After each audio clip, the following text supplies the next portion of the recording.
Good evening, one and all.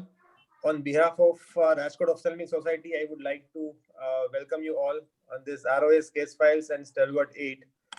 So today's our first presenter is Dr. C.R. Baldha, sir. He doesn't require any introduction. He's a senior most member of our Ophthalmic Society and most enthusiastic ophthalmologist. So he is going to present first case. Over to you, Baldha, sir. Okay.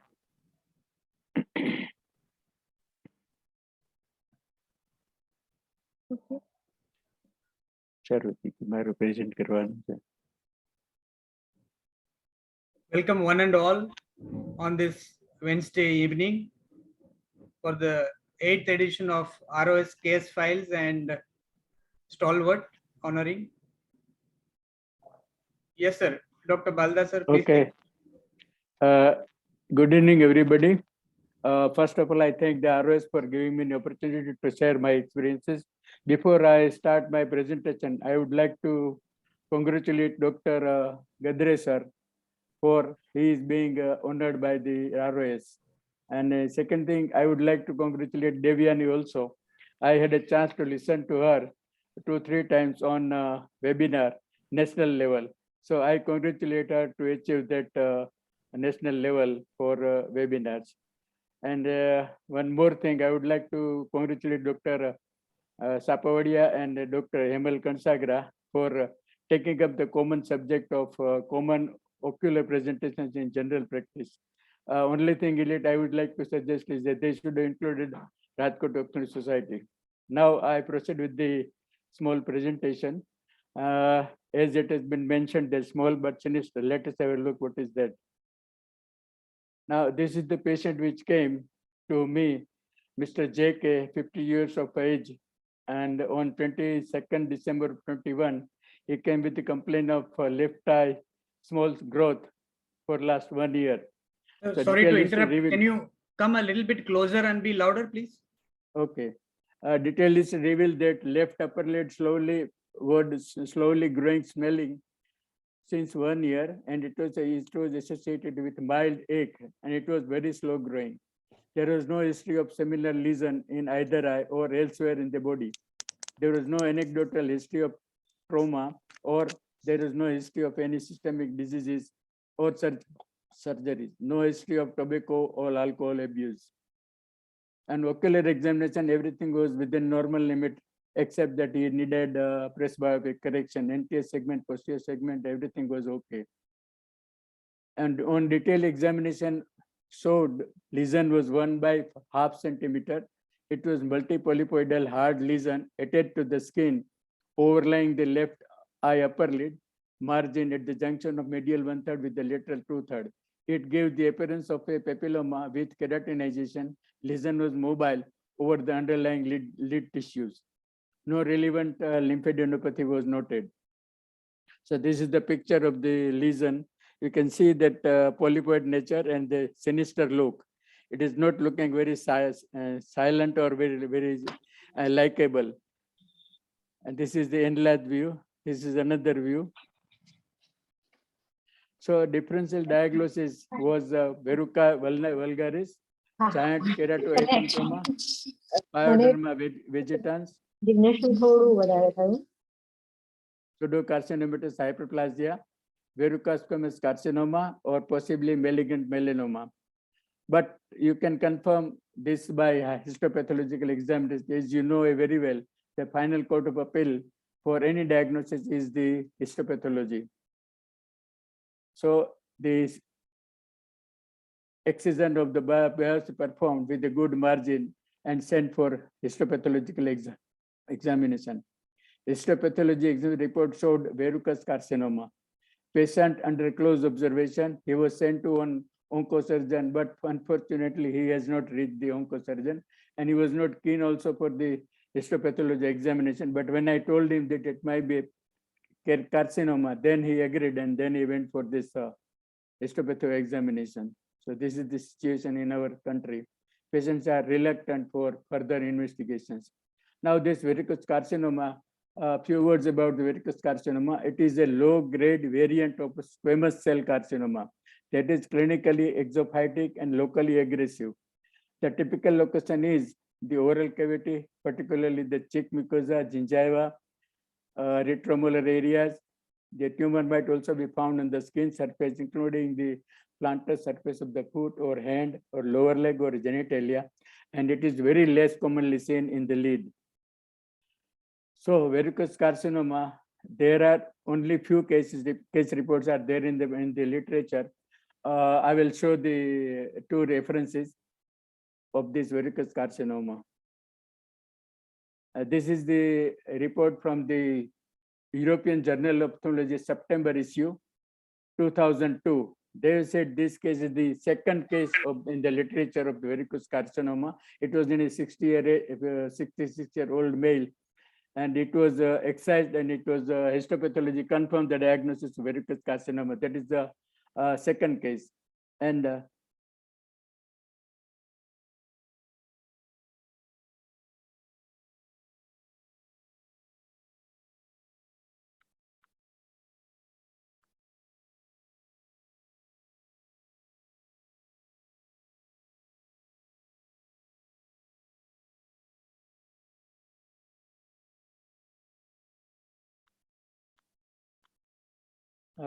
I'm not able to go back.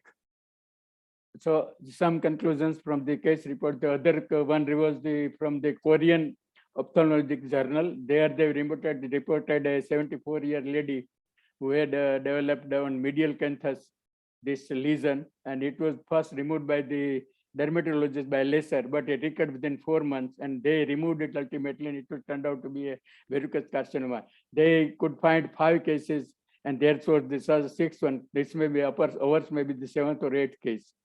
So some conclusions from the case reports here, we see varicose carcinoma are extremely rare. Low-grade virulence is there. It is a variant of squamous cell carcinoma. Sites of intraoral, genital, they already mentioned it. Perineal areas, possible role of immunopapillovirus is also mentioned.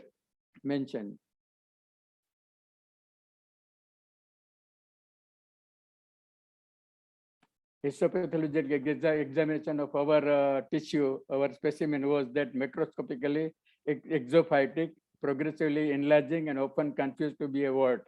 Microscopically, verrucous surface and elephant feet-like downgrowth seem to compress the underlying connective tissue and typically appear as dysplasia or minimal aplasia. It is necessary to examine the deeper sections of the lesion where it attaches to the skin to identify the dysplasia or atypical, hence diagnosis of varicose carcinoma. These are the reports of our pathologist, Dr. Jay Prakash Bhatt and Kritika Bhatt. They were kind enough to provide me these reports. And not only that, I asked them to give relevant information. This relevant information I have received from them. I am sincerely thankful to them. And these are the histopathological pictures, microscopic. This is another picture. It is a well-differentiated squamous epithelium with minimal atypia. So prognosis in the cases is very favorable because of its poor tendency to metastatize. Requires proper surgical excision with safe margins due to its local aggressiveness. Incomplete excision can accelerate tumor growth and induce frequent local recurrences. So from this case, take-home messages are, listen to the patient, he or she is telling his diagnosis. In present case, it was only 1 year and it was growing slowly. Second thing, the age was 50 years. So this thing, and third thing was the look was very sinister and it was black looking. So I suspected actually one malignant melanoma, but it turned out to be varicose carcinoma. So analyze the history properly. So the way in this case we analyze the history. Third thing is high degree of suspicion is very essential. Eyes will not see what the mind does not know. In medicine, if you diagnose rare condition, you will rarely be right, but you will definitely be right. So this is important to, even if it is a rare condition, do diagnose if you are confident. Keep student in you awake. So remain always a student in lifetime. Have confidence in your observations, findings, and local analysis, your logical analysis. My special thanks to Rajkot Ophthalmic Society and particularly Dr. Mukesh Porwal. He is always encouraging for presentation. I am very thankful to him for his encouragement. Then Harshal Baldha, who has prepared the whole presentation, I am very thankful to him. And Jay Prakash Bhatt and Dr. Kotika, but they are the pathologists who carried out the histopathological examination. And when I requested them for further relevant literature, they did provide the literature. I am once again very thankful to them also. Thank you very much for the patient hearing. Okay. Thank you, sir. Okay. Nice case. We admire your zeal to Nice document even a small skin lesion. And surprisingly, when you came up with this case, there's not much published in the literature regarding verrucous carcinoma, which you have diagnosed. So that is very commendable. Right, thank you. One question about the treatment given. Obviously it was excised. Yeah, only excision, because during excision, the surgical, when I was doing surgery, it was very free. And there was no attachment to the tarsal plate or any other structures. It just came out very easily. Only thing is that I had to fashion out the lid skin flap to cover up the row area. It covered very well. And there are photographs also, but unfortunately, I could not include in this presentation. Did you do a wide excision recovered very well by any margin, say 2 millimeter, 1 millimeter? Yes, 2 millimeter margins was kept for the free skin. I knew this might be a case of malignancy. That's why I took these precautions, and fortunately everything came out okay. And even histopathology reports also, the pathologist did mention that there is a clear margin, and only thing is that was carcinoma in situ. Well, practically there is no chance of recurrence or any, but still God is great. We do not know, it might recur. I have asked the patient to come for follow-up every 3 months. Let us hope he keeps on coming. He didn't contact the oncosurgeon the way I advised, because these patients are always reluctant for their health and they don't like to spend money also. Right, sir. Can you please stop sharing? This is a big problem. How to stop sharing? The red part on the top. Yes, sir. And okay. Did it leave any skin defect in the eyelid? No. Everything recovered very well. No problem. Right. Any questions are welcome.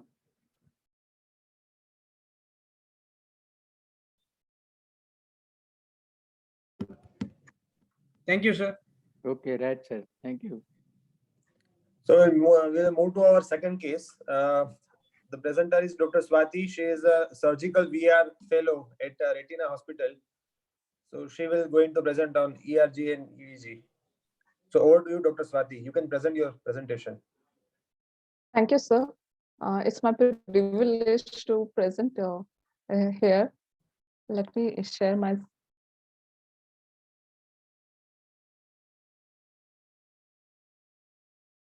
Yes, sir. So I'm going to present the current role of ERG. Your screen is not yet on. Yes, sir.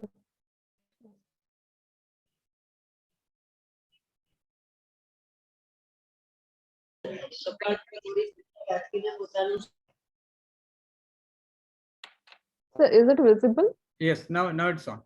Go ahead. Yes, sir. So I'm going to present the current role of ERG and VP in ophthalmology setup.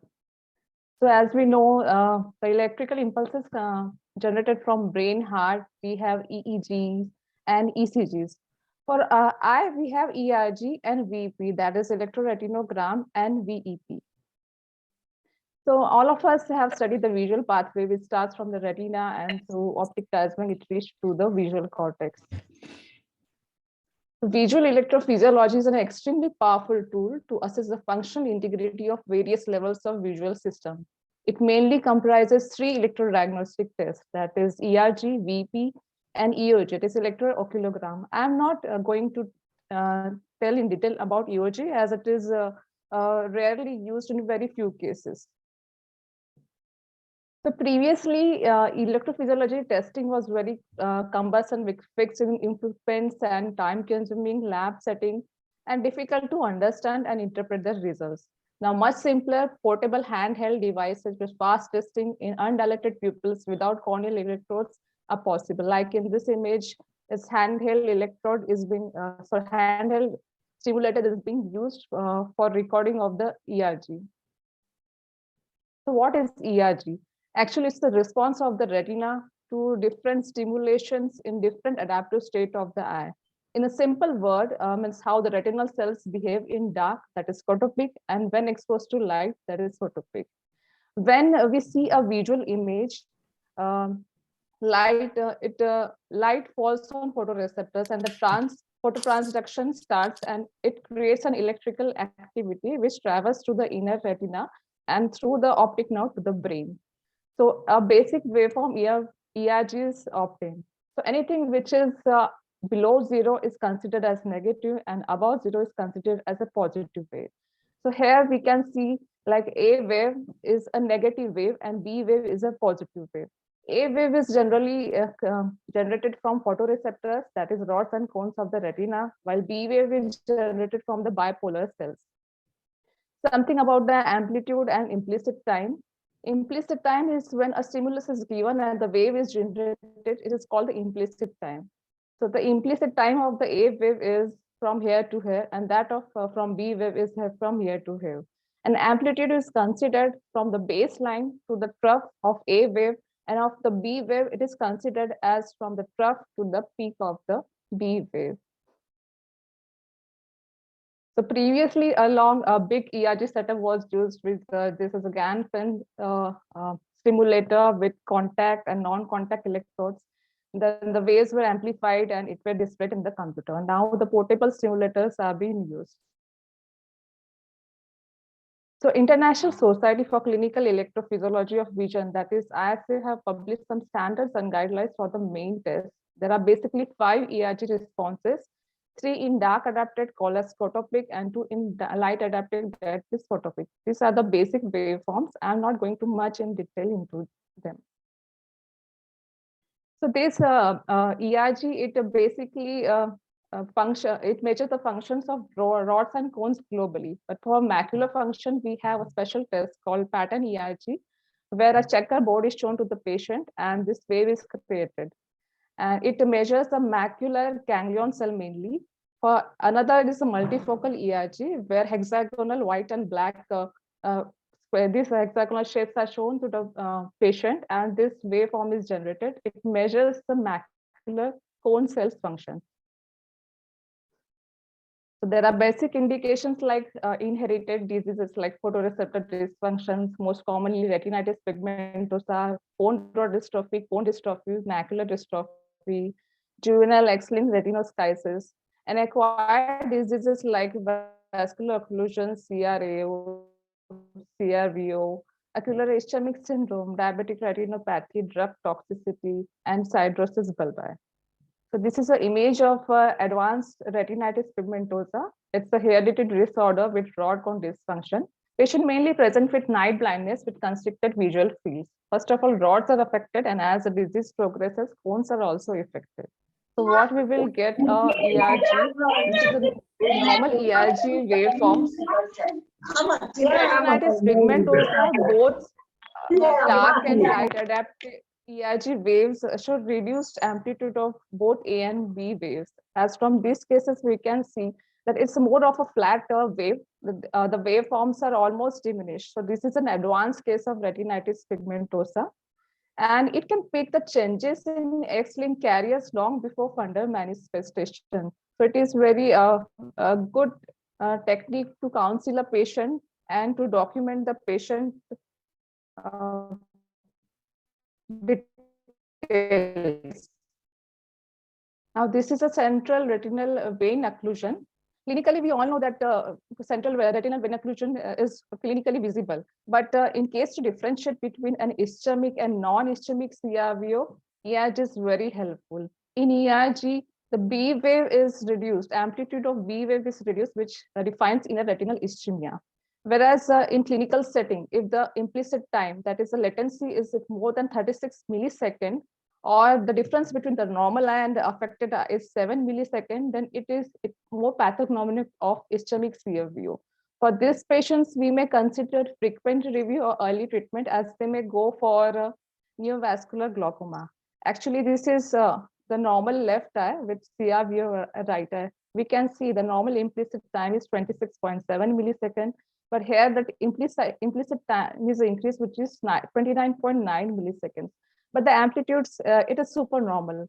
In one of the studies, it has been mentioned that 1/5 of the patient with CRVO, if they have a super normal amplitude, they are actually a non-ischemic type of CRVO. And in this patient, with they have more of VEGF. So this amplitude is because of the increased quantity of VEGF, and also after anti-VEGF injections, the amplitude came back to normal. So apart from non-ischemic and ischemic differentiation, we can also see the treatment, whether the patient is responding or not. Diabetic retinopathy, as we all know, is very prevalent all over the world. So there are many screening programs, but ERG is one of the screening programs which detects the functional changes in retina. It's quick, a non-mydriatic pupil and non-invasive technique. It is also helpful in opaque media, example in cataract. Like this, we have a patient in our OPD. We can see that he had a moderate NPDR, and the amplitudes of these waves are decreased as compared to the left eye.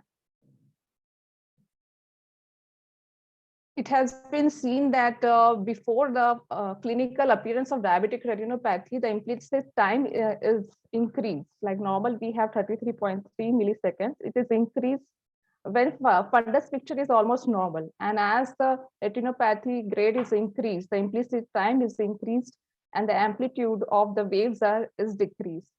So decreased amplitude and prolonged implicit time of ERG have started even before absence of clinical detectable diabetic retinopathy in patients with type 2 diabetic mellitus patients. So we can screen the patients who have diabetic history. And if the results of implicit times is 38 milliseconds or more, then it is a vision-threatening diabetic retinopathy. A word about visual evoke potential. It's an electrical potential that occurs in the cortex after the stimulation of the eye recorded at the skull. It allows the assessment of functional integrity of the visual pathways. So VP can be affected by lesion anywhere in the visual pathway from eye into occipital cortex. There are two types, mainly pattern VP and flash VP. In pattern VP, checkerboard of black and white is shown to the person and a waveform is generated. Mainly this positive wave which occurs at the 100 milliseconds is important. So, and another one is the flash VP. In flash VP, instead of the black and white checkerboards, flash is shown to the patient. It's actually a crude response to diffuse flash stimulus. It merely indicates that the patient is perceiving light. Usually, it is used in media haze, infants, and poor patient cooperation. So there are indications of VP like aging, demyelinating optic neuritis, glaucoma, optic nerve disorders, optic atrophy, toxic neuropathy, compressive neuropathy, and amblyopia. So in optic neuritis, the left eye mainly was affected, and we did a VP. In VP, it is seen that as compared to the right eye, which is normal, the amplitude of the wave is decreased while the implicit time is normal. So it helps in our diagnosis that it's an optic neuritis, or even in retrobulbar optic neuritis, if we are in dilemma, that is whether it is neuritis or not, we can go for an ERG, for VP. So this pattern VP and pattern ERG are mainly decreased in optic neuritis, and that as compared to this normal, the waves are showing the latency of 125 and 109 milliseconds. Also, the amplitude of these waves are decreased. So this patient has a left eye optic neuritis, and this delay or in implicit time, it persists even after the clinical recovery. This is a very interesting case which recently came to our OPD. The girl was young and she presented with chemical exposure to both eyes, and she was complaining that she has only hand movements in the left eye. Clinically, the fundus was normal, pupillary reaction was normal, and optic disc was also appearing normal. So we did a flash VP, and in this VP, we almost found that the both waveforms are almost normal in amplitude and implicit time. So flash sweep is very useful in malingering patients who claim vision loss. A normal wave and latency makes vision loss unlikely. So EDT, that is electrodiagnostic test, has greatest utility when used in conjunction with clinical assessment. It gives an idea of site affected, macula, anterior retina, or visual pathway. It also permits quantitative assessment of degree of malfunction, even preclinical. It is used for documentation purpose, and now it's widely used for the research purposes also. Thank you. Thank you, Dr. Swati. Thanks, sir. It's a very less used modality, mainly because of the access, mainly because of the cumbersome nature of the tests so far. But I think with better portable devices, it can be used more and more, at least in selective cases, mainly to document and to study on them. Any Yes, sir. questions would be welcome from the ROS members. I have something to share and something to ask too. VP we also use in pediatric patients, especially in the cerebral palsy kids or developmental delay cases when it is really difficult to judge clinically. Sometimes the disc is normal, sometimes there is failure, but VP helps us to, as you said rightly, that functional integrity of the visual pathway can be assessed. So we can explain prognosis to the parents, especially who are very anxious. So normal VP guides us that we can expect slow, but quite a bit recovery over time. That's what I've observed in last few years.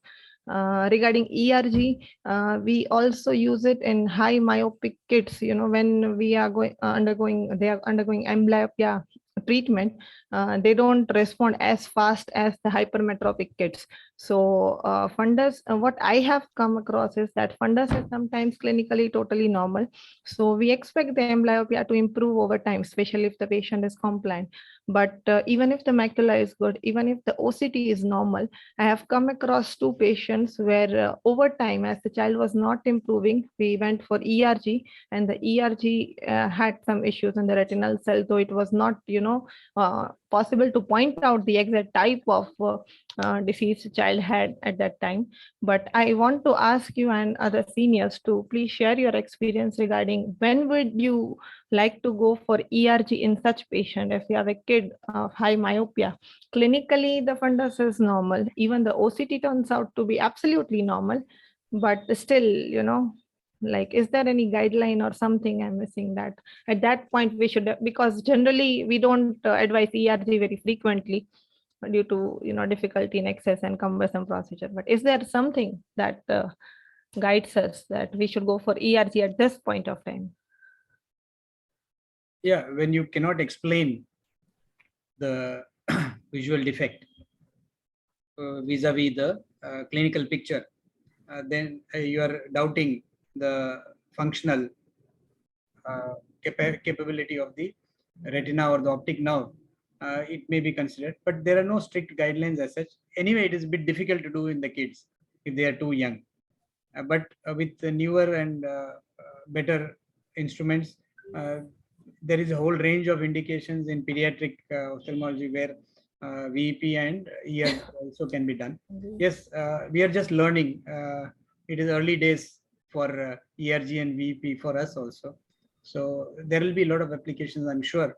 But mainly when the structural changes don't match with the visual defect or a vision seen in the patient, it may be a good indication to assess. And sometimes the problem with the electrodiagnostic testing is, if it is positive, it is of good value. If it is negative, it is not of that much value. You can stop sharing, Swati. Yes, sir. Yes. Any more questions? And there is a whole range of applications of ERG and VEP in glaucoma also, actually. To pick up early glaucoma, there are various protocols. We have not gone much in detail about that.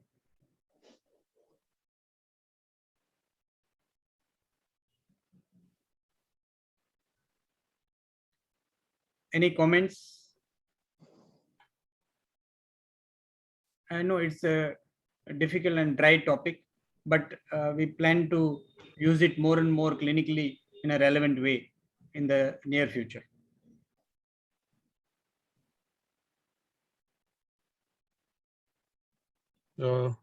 Sir, can I ask a question? Sure, please. So how long you are using this? Barely a few months, Oh, 2 months or so.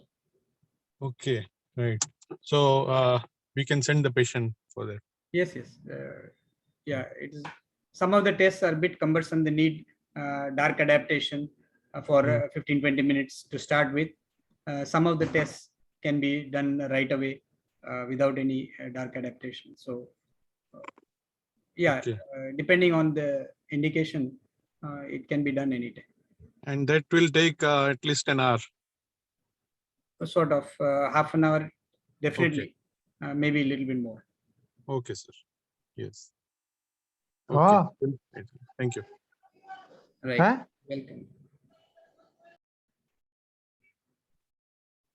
So, Ketu, we can move on to the next section. Yes, sir.